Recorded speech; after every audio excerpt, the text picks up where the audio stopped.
All right, Shalom. This is Power Thumb of the Great Millstone Houston Camp.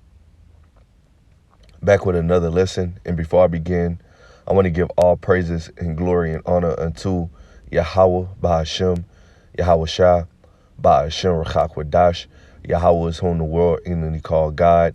Yahweh Shah is whom the world ignorantly called Jesus Christ.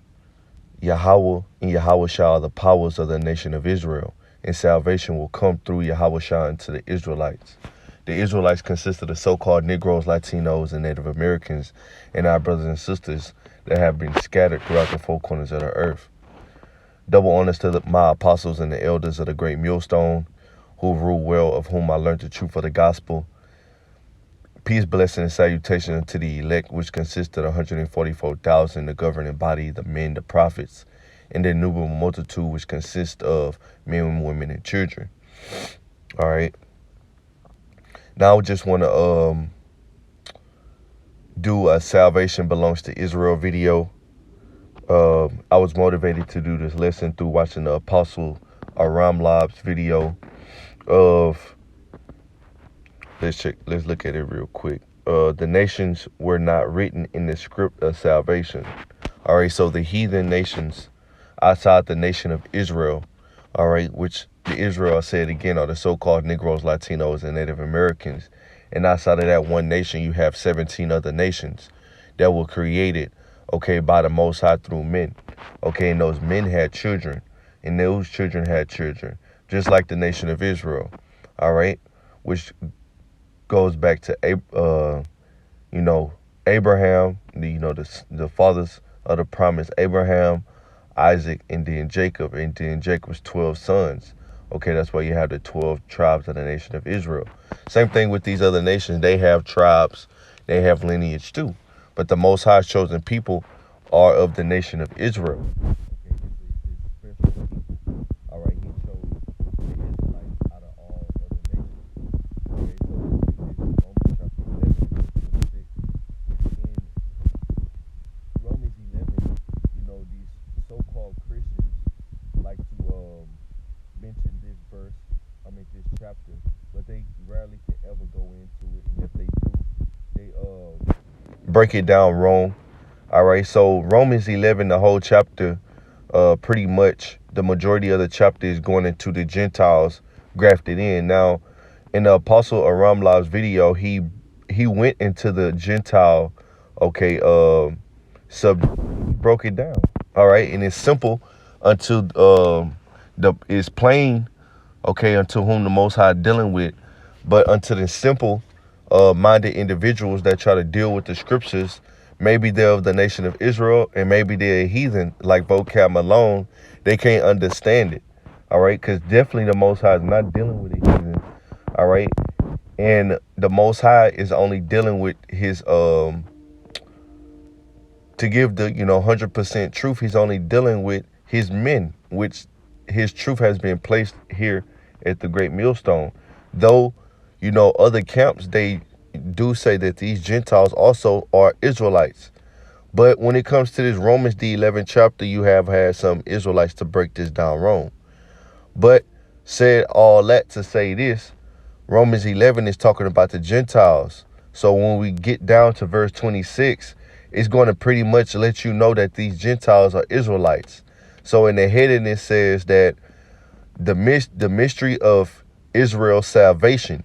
So this is basically a parable. Romans the 11th chapter is a parable of the Israelites coming back to the knowledge and coming of their customs, of their heritage, and of their nation, and coming back to their true power, Yahweh, through his son Yahweh Shah.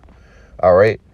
So this is Romans 11 and verse 25. For I would not, brethren, that you should be ignorant of this mystery. All right.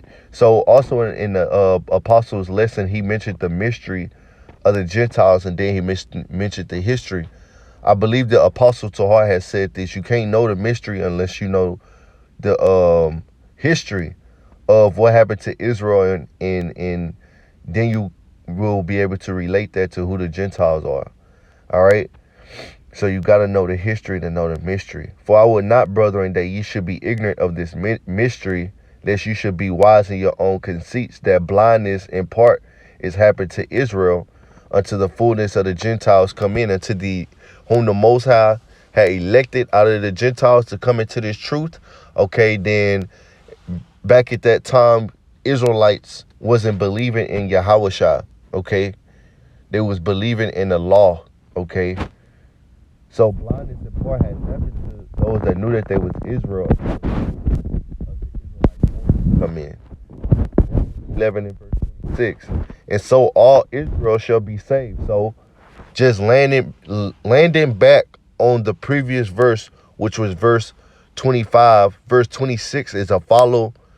Okay, is a it follows the same subject matter of verse 25. So verse 25 mentioned Israel and the Gentiles. In verse 26 it says, and so, right? You talking to somebody having a conversation. This is what Paul is doing through this letter unto those Israelites that's in the region of Rome. He writing a letter to them. So he's saying, and so after Jew and Gentile come in, Jew happen blindness, it's going to happen blindness until the Israelite foreigners whom the Most High called come into, this knowledge, this truth. And so all Israel shall be saved, as it is written, there shall come out of Zion deliverer, the deliverer, that's Yahushua, and shall turn away ungodliness from Jacob. All right, so this is a very beautiful, verse and letter by Paul. Is basic, but as the apostle said, no matter how many times we break these things down and break them down to where a baby can understand it, I mean, whom the Most High appointed not to understand, they're not going to understand it. All right, so let's get some more precepts of Israelite salvation. All right, now the salvation that we are all receiving right now is spiritual.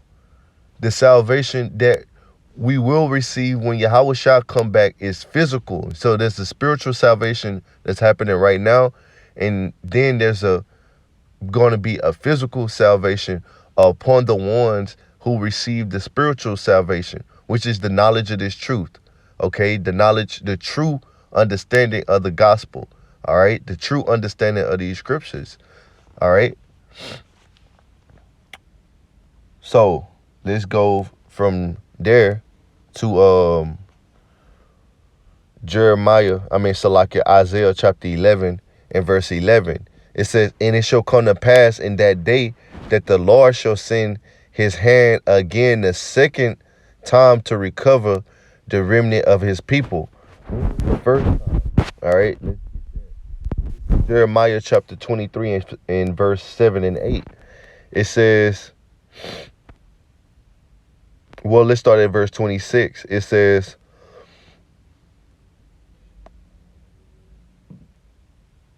well, let's start at 25. This is Jeremiah 23 and 5. Behold, the days come, future prophecy, said Yahweh, that I will raise unto David a righteous branch, that's Yahushua, and a king shall reign and prosper. Yahushua will reign on the earth. He's going to prosper in righteousness, okay, in peace, okay, and shall exact judgment and justice in the earth. So Yahushua is going to reign over the earth and exact judgment, lay down the law of Yahweh. In his days, Judah shall be saved. So in the day Yahushua is reigning, okay, Judah shall be saved, which represents the southern kingdom, and Israel shall dwell safely. So now we got two, verses that says that the Israelites of the northern and the southern kingdom, or the southern and the northern kingdom, will be saved. All right. So why didn't Paul say and Esau and Edom and Moab and Ammon? Why don't this verse follow that same sentiment of the Christianity, so-called Christianity? It should say here, Judah, Israel, Edom, Moab, but it doesn't, because this the philosophy of Christianity is not backed up. So-called Christianity is not backed up with the scriptures. All right. It says, or should I say, the teaching and the doctrine of Christianity does not come out of the scriptures. It says, and this is his name whereby he shall be called, Yahweh our righteousness. Let's look at this word right here.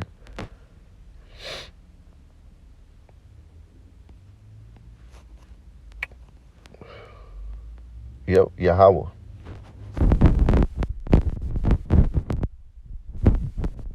Verse 7. Therefore, behold, the days come, said Yahweh, future prophecy, that they shall no more say, Yahweh liveth, that which brought up the children of Israel out of the land of Egypt. So this is the first deliverance. But Yahweh liveth, which brought up and which led the seed of the house of Israel out of the north country. All right. The north country is talking about America. All right. And from all the countries whither I have driven them, and around the four corners of the earth. All right. And they shall dwell in their own land. And the Most High to take us and deliver us through Yahweh with the angels on the chariots, so-called UFOs are the chariots. And we're going to come back down on the earth, and we're going to rule, and we're going to be gifted our land back. Okay, by Yahweh, why Yahweh Shah. All right. So let's go back to Isaiah 11:11.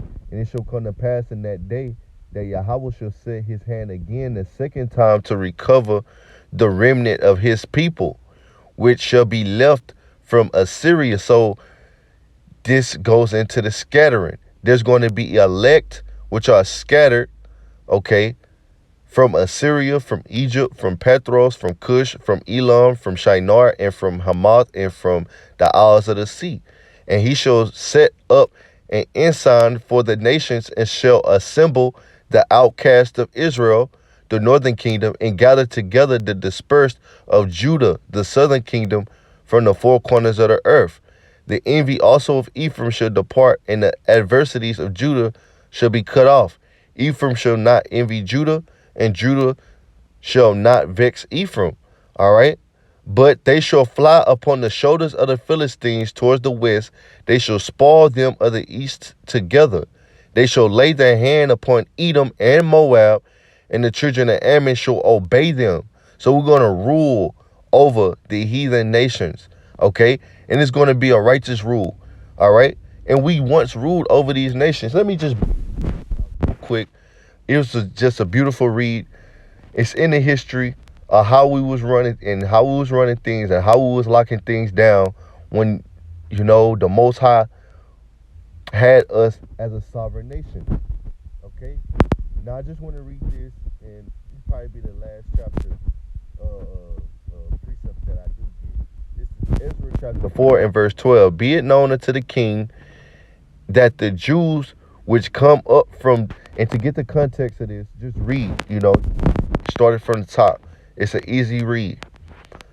Ezra 4 and 12.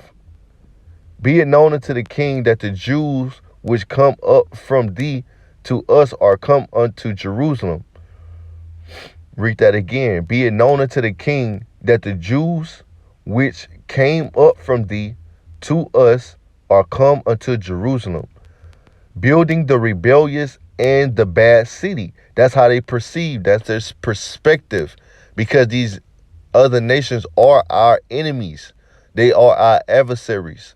Okay, they are against us. So of course they're going to talk negative about us. All right, because we are against them as well. It says, and have unto this very day, and have set up the walls thereof, and joint the foundation. So Israel was building up the temple again. It had been destroyed, but it had been a decree, okay, that was written that Israel should go back to the land and build up the temple. It says, and have set up the walls thereof, and joint the foundations. Be it known now unto the king that if this city be builded and the wall set up again, then will they not pay toll, tribute, and custom, and so thou shalt damage the revenue of the kings. Now, because we have maintenance from the king's palace, and it was not meet for us to see the king's dishonor, therefore have we sent and certified the king, that search may be made in a book of the records of thy fathers, so shalt thou find in the book of the records, and know that this city is a rebellious city, and hurtful unto the kings and province, and that they have moved seditions within the same of old time, for which cause was this city destroyed. So we was kicking butt. All right, we was putting these nations down. All right, read the history. And that's a big problem with our people and these so-called Christians. They don't read. They don't know the Most High. All right. We certify that the king, and if they do, they don't read with understanding. We certify the king that if this city be builded again, and the walls thereof set up, by this means thou shalt have no portion on this side the river. So we will cut it off. All right. We're going to rise up through the power of Yahweh and his son Yahushua. We was going to be sovereign, and we was going to mess up their money by cutting off their trading routes because what? We control that. All right. This is our land. The Most High gave us the best geographical location on the planet Earth. All right. So you got the Mediterranean Sea. Riches come through that area. All right. That's the center of the earth. That's ours. All right. And we used to control it back then. This is what we're reading. All right. It says, then sent the king an answer unto Rehum, the chancellor. So this man right now he's giving counsel unto his king. All right. And it says, and to Shimshai, the scribe, so you had scribes back then. All right. And to the rest of their companions that dwell in Samaria, and to the rest beyond the river, peace, and at such a time. And the letter, which Samaria is a part of our land, but the heathen had it back then. The letter which ye sent unto us had been plainly read before me. Verse 18, the letter which ye sent unto us had been plainly read before me, and I commanded, and search had been made, and it is found that this city old time. So they looked at the records. He let the chancellor know, hey, you need to pull up some records on Israel. All right, so I can show it to my king. It says that I commanded, and search had been made, and it is found that this city of old time had made insurrection against kings, and that rebellion and sedition had been made therein. So we used to kick butt. There have been mighty kings also over Jerusalem. We had mighty kings which have ruled over all countries beyond the river, and we was controlling shit. All right, we was occupying lands and territories.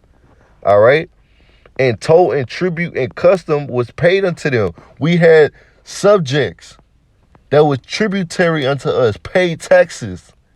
All right. You see how the roles have changed? It says, give ye now commandment to cause these men to cease, that this city be not builded until another commandment shall be given from me. Take heed now that ye fail not to do this. Why should damage grow to the hurt of the kings? See, these heathen, they had their own little shit going on. But it's about to be broken up, man. Now when the company of the king Artaxerxes' letter was read before Rehum and Shimshai, the scribe, and their companions, they went up in haste to Jerusalem unto the Jews, us, and made them to cease by force and power. They was like, nah. Then cease the work of the house of the Most High, which is at Jerusalem.